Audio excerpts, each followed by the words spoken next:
Hi friends, in this video tutorial, we would study how to filter applicants who have to be called for an interview.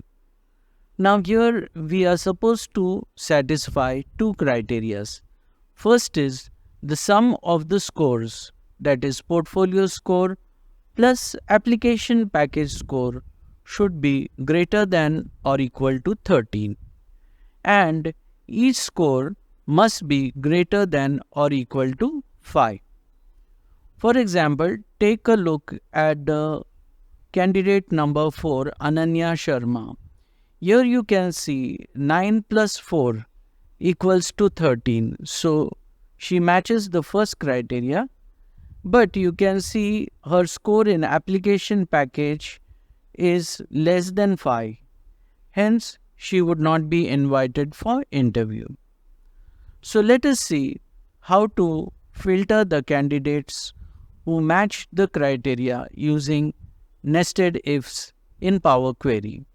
So click anywhere inside the data and then right click over here and select Get Data from Table Range. Now after this, click anywhere inside the data and select Add Column. In Add Column, select Custom Column.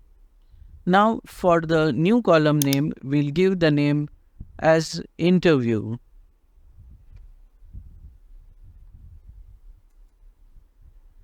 And over here, we'll construct a if-then criteria.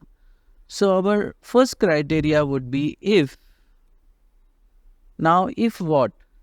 So if portfolio score plus application package score is greater than or equal to 13 and portfolio score is greater than or equal to 5 and application package score is greater than or equal to 5, then we want to type over there interview, means the candidate can be called for interview. Else we want to write the message as sorry. You can see that there is no syntax errors.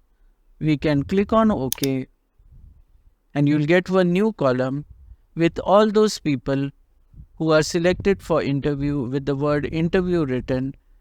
And then if you want, you can filter them for interview or you can keep the data as it is.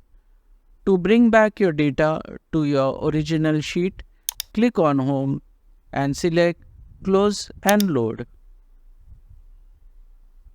This will bring you back to your data. And now you have a drop down and you can select I want to see only those candidates who are called for interview. So friends, hope you have learned something new. If you like this video, don't forget to like, share and subscribe, and we'll see you again in the next video tutorial. Till that time, goodbye.